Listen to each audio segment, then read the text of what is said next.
Corona ಟೈಮಲ್ಲಿ ಥಿಯೇಟರ್ಗಳೆಲ್ಲ ಮುಚ್ಚಾಕ್ದಾಗ ನಮ್ಮ ಯುವರತ್ನ ಇನ್ನು ಅವಾಗ ರಿಲೀಸ್ ಆಗಿರುವಂತಹ ಮೂವಿ ಆಗಿತ್ತು.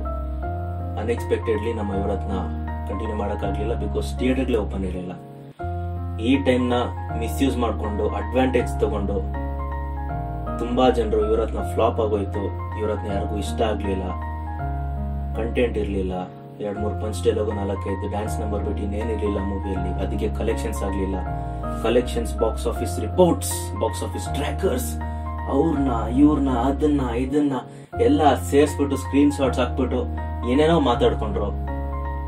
Okay, I understand. ನೀವು box office numbers, box office trackers ಎಲ್ಲ ಹಾಕಿದ್ರೆ ನಾನು ಅಂಡರ್ಸ್ಟ್ಯಾಂಡ್ ಮಾಡ್ಕೊಂತೀನಿ, ಅರ್ಥ ಮಾಡ್ಕೊಂತೀನಿ.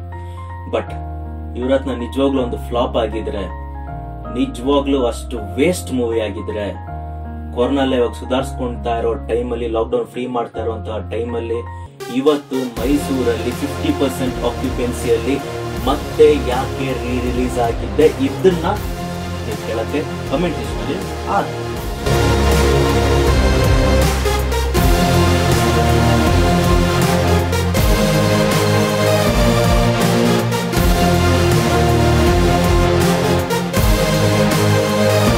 Welcome back to power house. ನಾನ್ ನಿಮ್ ವಿಜಯ್ ಜೆ. ಏನಪ್ಪ ಯುವರತ್ನ ನಿಜವಾಗ್ಲೂ ರಿಲೀಸ್ ಆಗೋಯ್ತು ಅಂತ ತುಂಬಾ ಜನ ಅಪ್ಪು ಫ್ಯಾನ್ಸ್ ಕೇಳ್ಬೋದು. ಎಸ್, ರಿಲೀಸ್ ಆಗಿದೆ. ನಾನು ಸ್ಕ್ರೀನ್ ಶಾಟ್ ಸಮೇತ ಮಾತಾಡ್ತೀನಿ, ಪ್ರೂಫ್ ಸಮೇತ ಮಾತಾಡ್ತೀನಿ. ನಿಮ್ಗೂ ಡೌಟ್ ಇದ್ರೆ ಬುಕ್ ಮೈ ಶೋ ಅಂತ ಒಂದು ಆಪ್ ಇದೆ, ಓಪನ್ ಮಾಡಿ. ಇಲ್ಲಾಂದ್ರೆ ಮೈಸೂರಲ್ಲಿ ನಿಮ್ ಫ್ರೆಂಡ್ಸ್ ಇದ್ರೆ ಅವ್ರನ್ನ ಕಾಂಟ್ಯಾಕ್ಟ್ ಮಾಡಿ. DRC cinemas and Woodland theatre ಅಲ್ಲಿ ಯುವರತ್ನ ರಿಲೀಸ್ ಆಗಿದೆ. ಅಂಡ್ ತುಂಬಾ ಜನಕ್ಕೆ ಗೊತ್ತಿಲ್ಲರೋ ವಿಷಯ ಅಂದ್ರೆ, ವುಡ್ಲ್ಯಾಂಡ್ ಥಿಯೇಟರ್ ಅಲ್ಲಿ ಯುವರತ್ನ ರಿಲೀಸ್ ಆಗಿದ್ದ ದಿನದಿಂದ ಥಿಯೇಟರ್ ಕ್ಲೋಸ್ ಆಗಿದ್ದ ದಿನವರೆಗೂ ಪ್ರತಿ ಶೋನು ಹೌಸ್ಫುಲ್ ಆಗಿದೆ. ನಿಮ್ಗೆ ಅಷ್ಟೊಂದು ಡೌಟ್ ಇದ್ರೆ ವುಡ್ಲ್ಯಾಂಡ್ ಥಿಯೇಟರ್ ಒಂದನ್ನ ಕಾಂಟ್ಯಾಕ್ಟ್ ಮಾಡಿ. ನಡಿಬೋದಾ ಸರ್? ಕಾಂಟ್ಯಾಕ್ಟ್ ಮಾಡಿ.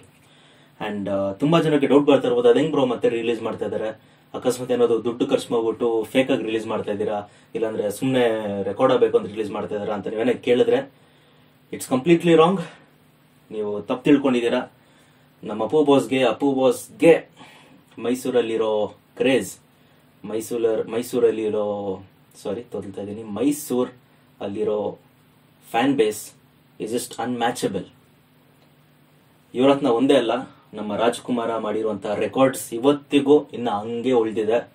A centre, B centre, C centre ಅಲ್ಲಿ 100 ಡೇಸ್ ಓಡಿತ್ತು ನಮ್ಮ ರಾಜಕುಮಾರ. ಆ ರೆಕಾರ್ಡ್ ಯುವರತ್ನ ಬ್ರೇಕ್ ಮಾಡ್ತಾ ಇತ್ತು. ನಾನು ಬರ್ಕೊಡ್ತೀನಿ, ಬ್ರೇಕ್ ಮಾಡ್ತಾ ಇತ್ತು.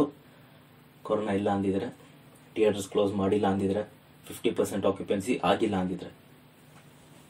ಸೊ ಅಷ್ಟೇ ವಿಡಿಯೋ ಕಂಟೆಂಟ್ ಇರೋದು, ಸೊ ಅಷ್ಟೇ ವಿಡಿಯೋ ಟಾಪಿಕ್ ಇರೋದು. ಫಸ್ಟ್ ಅವಾಗ ಯಾರ್ಯಾರು ಏನ್ ಮಾತಾಡಿದ್ರು ಅವರೆಲ್ಲರೂ ಓಪನ್ ಚಾಲೆಂಜ್ ಕೊಡ್ತಾ ಇದೀನಿ, ಕೇಳೋ ಕಮೆಂಟ್ ಹಾಕಿ ಅಂತ.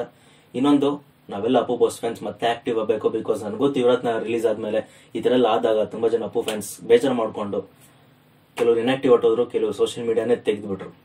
ಇವರೆಲ್ಲರೂ ನಾನು ಹೇಳ್ತಾ ಇದೀನಿ, ಇವಾಗ ವಾಪಸ್ ಬನ್ರಿ ಗುರು. Yuvarathna is not the last book. Yuvarathna ಅದೇ ಎಂಡ್ ಅಲ್ಲ ಗುರು. ಒಂದು ಮ್ಯಾಚ್ ಆದ್ಮೇಲೆ ಇನ್ನೊಂದು ಮ್ಯಾಚ್ ಆಡ್ಬೇಕು. ನಾನು ಯಾರಿಗೂ ಬೇರೆ ಇರೋ ಸ್ಟ್ರಾಂಗ್ ಕೊಡ್ತಾ ಇಲ್ಲ. ಅವತ್ತು ಯಾರು ಏನೇನ್ ಮಾತಾಡಿದ್ರು ಅವ್ರೆಲ್ಲರಿಗೂ ಚಾಲೆಂಜ್ ಮಾಡ್ತಾ ಇದ್ದೀನಿ, ಕೆಳಗೆ ಬಂದ್ಬಿಟ್ಟು ಕಮೆಂಟ್ ಸೆಕ್ಷನ್ ಹಾಕಿ. ಸೊ ಇಷ್ಟು ಹೇಳ್ತಾನೆ ವಿಡಿಯೋ ಮುಗಿಸ್ತಾ ಇದೀನಿ. ವಿಡಿಯೋ ಮುಗಿಸೋಕ್ಕಿಂತ ಮುಂಚೆ 2021 ಅಲ್ಲಿ ನಮ್ಮ ಪವರ್ ಹೌಸ್ ಕಡೆಯಿಂದ ಏನೇನೆಲ್ಲ ಎಡಿಟ್ಸ್ ನಾವು ರಿಲೀಸ್ ಮಾಡ್ತೀವಿ ಅನ್ನೋದ್ರ ಬಗ್ಗೆ ಒಂದು ಅನೌನ್ಸ್ಮೆಂಟ್, ಸ್ಪೆಷಲ್ ಎಡಿಟೆಡ್ ವಿಡಿಯೋ, ಸಕ್ಕತ್ತಾಗಿದೆ ವಿಡಿಯೋ, ಒಂದು ನೆಕ್ಸ್ಟ್ ಲೆವೆಲ್ ಆಗಿದೆ ವಿಡಿಯೋ. ಅನೌನ್ಸ್ಮೆಂಟ್ ವಿಡಿಯೋ ನಾವು ರಿಲೀಸ್ ಮಾಡ್ತೀವಿ ಒಂದು 2 to 3 ಡೇಸ್ ಅಲ್ಲಿ. ಟೈಮಿಂಗ್ಸ್ ಅಂಡ್ ಡೇಟ್ ನಾನು ಮತ್ತೆ ನಾಳೆ ಬಂದ್ಬಿಟ್ಟು ಹೇಳ್ತೀನಿ ನಿಮ್ಗೆ. ಸೊ ಅವಾಗವರೆಗೂ ಕಾಯ್ತಾರಿ. ಆ ವಿಡಿಯೋಗೆ ಯಾರ್ಯಾರು ಕಾಯ್ತಾ ಇದೀರಾ ಕೆಳಗೆ ಕಮೆಂಟ್ ಸೆಕ್ಷನ್ ಹಾಕಿ. ಎಡಿಟ್ ಮಾತ್ರ ಸಕ್ಕತ್ತಾಗಿದೆ. ನಿಮ್ಗೆ ತುಂಬಾ ಸರ್ಪ್ರೈಸಸ್ ಕಾದಿದೆ ಗುರು. ನೀವು ಎಷ್ಟು ಆಕ್ಟಿವ್ ಇರ್ತಾರೋ ಅಷ್ಟು ಸರ್ಪ್ರೈಸಸ್ ನಾನು ಕೊಡ್ತೀನಿ. ದಿನ ಮೀಟ್ ಆಗೋಣ, ದಿನ ಮಾತಾಡೋಣ, ದಿನ ಹೊಸ ಎಕ್ಸ್ಪೀರಿಯನ್ಸಸ್ನ ಹಂಚ್ಕೊಳ್ಳೋಣ. ಇಷ್ಟು ಹೇಳ್ತಾ ನಾನು ವಿಡಿಯೋ ಮುಗಿಸ್ತಾ ಇದ್ದೀನಿ. ನಿಮ್ಗೆ ವಿಡಿಯೋ ಇಷ್ಟ ಲೈಕ್ ಮಾಡಿ, ಶೇರ್ ಮಾಡಿ, ಸಬ್ಸ್ಕ್ರೈಬ್ ಮಾಡಿ. ನಾನು ನಿಮ್ಮ ವಿಜಯ್ ಜೆ, ಸೈನಿಂಗ್ ಆಫ್.